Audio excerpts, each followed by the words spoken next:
Em nome do Pai, do Filho e do Espírito Santo. Amém.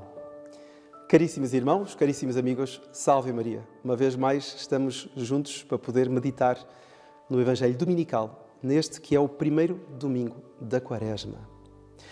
Entramos num tempo diferente, num tempo em que Deus nos chama à penitência, Deus nos convida à conversão de vida, à revisão de vida, enfim, um tempo de jejum e de abstinência. Não é? Quarta-feira de cinzas, sobretudo, quarta-feira de cinzas e sexta-feira santa, dia de jejum e abstinência.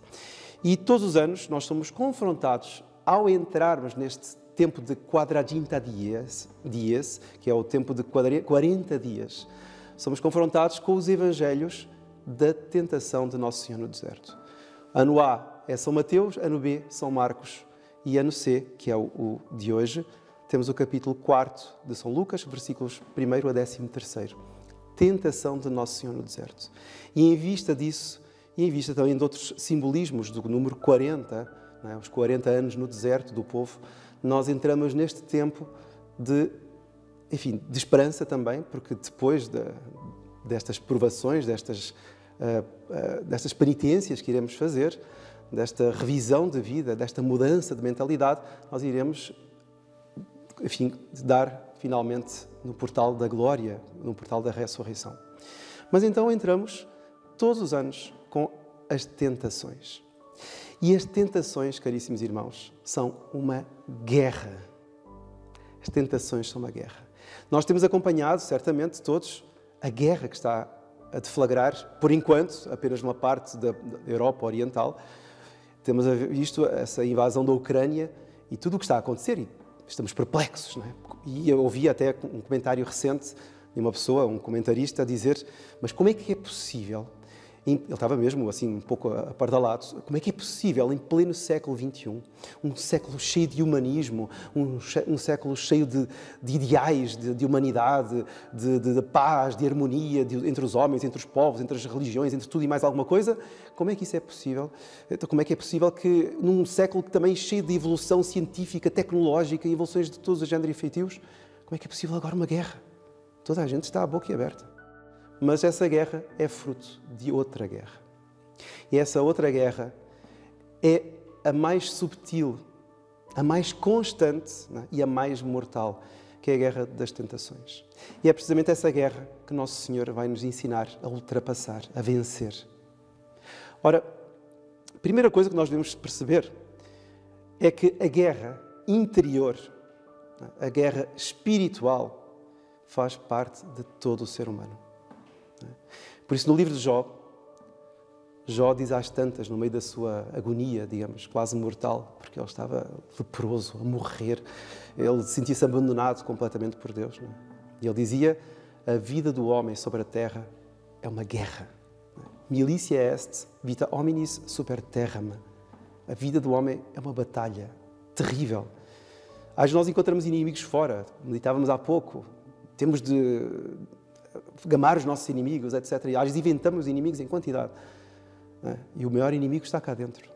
E muitas vezes nós não nos apercebemos disso. Ora, Nosso Senhor, no Evangelho de hoje, vai nos querer mostrar quem é o maior inimigo. E este maior inimigo tem sido alvo de uma crise existencial tremenda nos últimos decénios. De facto, o diabo não sofre nenhuma crise existencial. Às vezes, quando a pessoa tem uma crise existencial, tem algum problema, não sei bem já o que é que sou, não sei o que é que eu vou ser, não sei o que não sei, e a pessoa vai a um psicólogo, vai a um psiquiatra, vai tentar meter a sua vida nos eixos. Não é? Ora, o demónio não passa por nenhum problema desses, porque o demónio, sendo anjo, é lucidíssimo, quer dizer, ele sabe perfeitamente o que é que está a fazer, não é? E o que é que pretende. Mas ele está a ser alvo, está a ser objeto de uma crise existencial, precisamente porque nós não lhe damos o devido valor, entre aspas. Não é? Porta-se como o diabo, vai para o diabo. Então, é uma coisa que não afeta ninguém, não é? É só um flatus vocis, assim, não, apenas nós mencionamos, mas isso não existe, não é uma realidade, supostamente. Não é? Ora, esta é a grande mentira que o homem atual, o homem contemporâneo, criou acerca do demónio. Vejam que em 1969 houve um teólogo alemão que escreveu um livro no qual pela primeira vez, se negava a existência concreta, né, do demónio. Ele dizia que o demónio estava na Sagrada Escritura meramente a título de símbolo, né, de explicação, de mito, de metáfora dos apóstolos para poder localizar uma série de acontecimentos, né, e de explicá-los. Mas que o demónio não existia. Foi a primeira vez. Enfim, esse homem depois acabou por ser condenado, esse supostamente grande teólogo. Mas houve outros, depois houve um outro, enfim, que acabou por dizer que estas tentações, por exemplo, de Nosso Senhor, foram apenas assim uma alucinação. Porque afinal, 40 dias sem comer nada, ou quase nada, Jesus estava já muito enfraquecido e então começou a ter alucinações. E nas alucinações apareceu-lhe o mal da fita, que seria supostamente o demónio, e começou a tentá-lo. Mas as tentações vieram da fome e da sede, não tinha nada a ver, então foi uma invenção. Então o demónio realmente está a ser alvo de uma crise existencialista. E mesmo dentro dos fiéis, eu estou a falar de teólogos hereges, mas dentro dos fiéis há muitos que não acreditam, não querem olhar para... E o demónio aproveita-se disso, porque Santo Inácio de Loyola, quando nos fala das regras do discernimento dos espíritos, para a pessoa discernir o Espírito de Deus, se é o Espírito de Deus que está a atuar ou se é o Espírito do diabo que está a atuar, ele às tantas, na 13ª regra, explica-nos que o demónio, entre outros modos de agir, ele age como um sedutor. E o que é que o sedutor faz? O sedutor, ou seja, uma pessoa com más intenções, quer apanhar a sua vítima, então ele age sorrateiramente. Ele age às escondidas, ele vai procurar tirar todas as barreiras sociais, amigos, parentes, afastar, e às escondidas, tirando todas as outras barreiras circunstanciais, conseguir encontrar-se com a sua vítima para lhe fazer o mal, para lhe seduzir. Esta é uma regra, não foi inventada por Santo Inácio, nem foi assim uma elucubração que ele teve muito bonita. Não, isto é real. Porquê? Porque o demónio é espírito e age sobre o nosso espírito. Não que ele entre na nossa inteligência, nem na nossa vontade. O diabo não tem capacidade para nos mover a isto ou aquilo. Sempre somos nós. Aliás, São Tomás de Aquino vai dizer isso. Se é o demónio a fonte das tentações. Na Suma Teológica ele vai dizer que não é o demónio a fonte das tentações. A fonte das tentações é a fomes peccati que nós temos. Nós somos atraídos para as coisas. Algumas são boas e são até apropriadas naquele momento. Há outras que são más, ou até são boas, mas para aquele momento não são apropriadas. E então, essa fomes peccati, essa concupiscência, é que nos leva ao pecado. Porquê? Porque nós vamos por nossa própria vontade atrás delas. Ora, o demónio entra dentro desse jogo, incentivando, instigando, promovendo até, mas não é ele que nos leva ao pecado. Bom, e o que é que nos leva então ao pecado? Somos nós mesmos, é a nossa vontade, é o nosso livre-arbítrio. Nós temos essa atração pelo mal, essa atração da concupiscência. E então há um grande equilíbrio que é necessário fazer aqui. Porque não se pode nem deixar de falar do diabo, assim como não se pode, se sabemos que há um ladrão aqui a rondar a região, não se pode simplesmente fechar os olhos. Ele anda por aqui. Mas também não se pode ficar a azucrinar o outro. Olha o diabo, isso é coisa do diabo. Haja um equilíbrio aqui. Por isso é que aquele autor inglês, o C.S. Lewis, nas cartas de um diabo ao seu sobrinho, que assiste a tradução portuguesa, porque o original é o Screwtape Letters, as cartas de Screwtape, que é o diabo mais velho, diz no prefácio da obra uma coisa muito acertada, que há dois grandes erros, quando se fala do diabo, há dois grandes erros que devemos procurar afastar. Primeiro, o primeiro grande erro é simplesmente pensar que ele não existe, é uma figura. E o segundo grande erro é um interesse excessivo na figura do diabo, meio doentio. Então, estes dois extremos devem ser colocados de parte. Porque um leva naturalmente, ou demonstra materialismo, racionalismo, positivismo, ateísmo, e o outro demonstra o que ele chama, dá uma figura de mago, assim, de guru, assim, religioso, dá uma figura de bruxaria, de magia. Então, estes dois lados, de facto, nós devemos afastar. Mas que o diabo existe, ele existe. E é ele que nos tenta. E é uma pena que muitos católicos, muitas pessoas que vão à igreja, que frequentam, enfim, que praticam a sua religião, muito bem, mas que não acreditam no diabo. Então nem sabem o que é que lhes acontece na alma. Começam a ter práticas, às vezes, medonhas, assustadoras, que até afastam outras pessoas, porque acham que tudo o que podem pensar em tudo. Não é? E não colocam barreiras, porque até, enfim, o diabo acabou por entrar sorrateiramente nas suas vidas.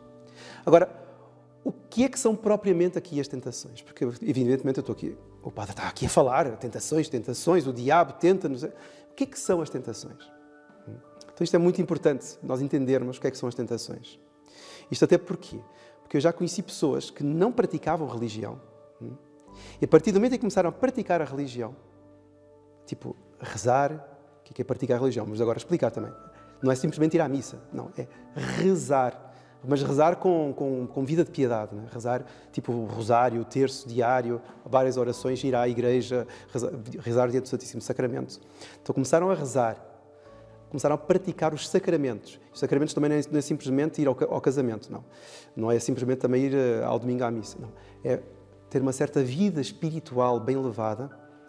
Já conheci várias pessoas. A partir do momento em que tomaram esse passo para a frente, não é?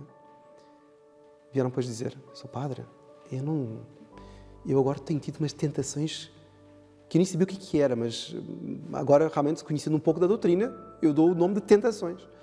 E são ideias que me vêm à cabeça, são imaginações que me vêm à cabeça que me assustam. Eu não imaginava, já ouvi isto, eu não me imaginava a pensar coisas assim. Palavras, imagens. Porquê? Porque o diabo quer, sobretudo, como vamos ver, aliás, daqui a pouco, quer perder aqueles que não são dele. Ele quer perder os santos. Ele quer perder aqueles que estão na graça de Deus. Ele quer perder aqueles que caminham. Os que estão parados, os que estão estagnados. Os que fazem da sua religião apenas um modo vivendi, assim, para se dar bem, para sentir um alívio de consciência. Muitas vezes, ponham-se a pau. Porquê? Porque sinal que o demónio já entrou. Se não tenta, é porque já lá está. E então, o que é que são propriamente aqui as tentações? As tentações, caríssimos irmãos, existem, segundo São Tomás diz de uma forma magistral, existem 3 princípios externos do ato humano, ou seja, do agir humano. O homem pode agir realmente por atos interiores, pela vontade, mas há coisas externas que nos também impelem a agir de uma forma ou de outra. Quais são essas 3 coisas? A primeira delas é a tentação. Vamos começar pela tentação porque é mais fácil de entender. A primeira é a tentação, ou seja, o diabo, tendo nós alguma coisa ao redor que nos, enfim, atrai, mas atrai para o mal, o diabo incentiva a prática dessa atitude ou dessa palavra, enfim, incentiva para o mal. E então ele dá-nos a tentação, ele instiga a tentação. Ele, digamos, mais ou menos como que mete ar para que o fogo possa aumentar, ou a atração por aquele objeto, por aquela coisa, por aquela palavra, por aquela atitude, o que seja. E em contrapartida nós temos Deus. Deus de que modo? Deus através da sua lei, ou seja, através dos seus mandamentos, mas também através da ordem interna da nossa alma, que nos indica o que devemos e o que não devemos fazer. Então, a lei, sobretudo, se nós sabemos claramente, positivamente, quais são os mandamentos, a lei diz-nos uma coisa que devemos fazer e, sobretudo, aquilo que nós não devemos fazer. Não é? Então, quando o demónio vem com a tentação, a lei diz-nos, não pode ser, não posso pensar tal coisa, não posso fazer tal coisa, não posso ter tal atitude. Não é?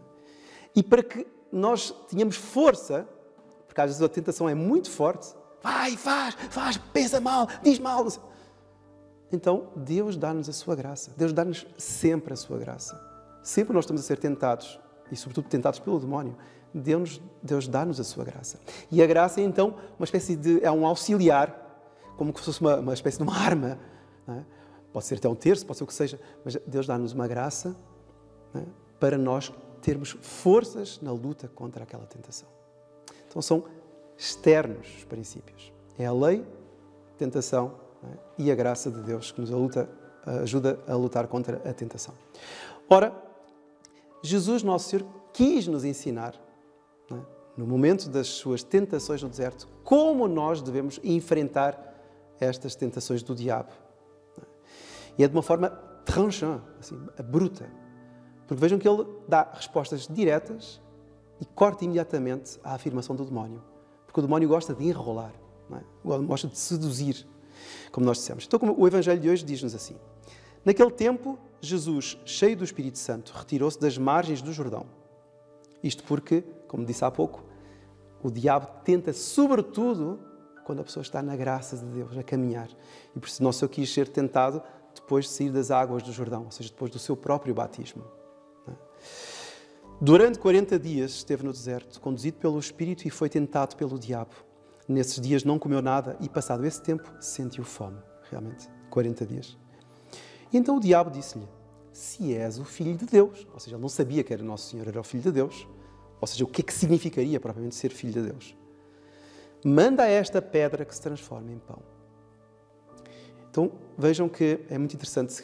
As 3 tentações que vão aparecer aqui, no fundo, são as 3 leis da concupiscência, que Nosso Senhor venceu, claro. As 3 leis da concupiscência. Ou seja, o demónio, o mundo e a carne. E precisamente a carne é esta tentação que Nosso Senhor sofre aqui. Porque era a carne fraca que tinha de ser alimentada. E o demónio tenta Nosso Senhor de uma forma curiosa. Faz milagre. Faz milagre. Ou seja, a facilidade de fazer milagres. E no fundo, o que é que ele queria dizer a Nosso Senhor?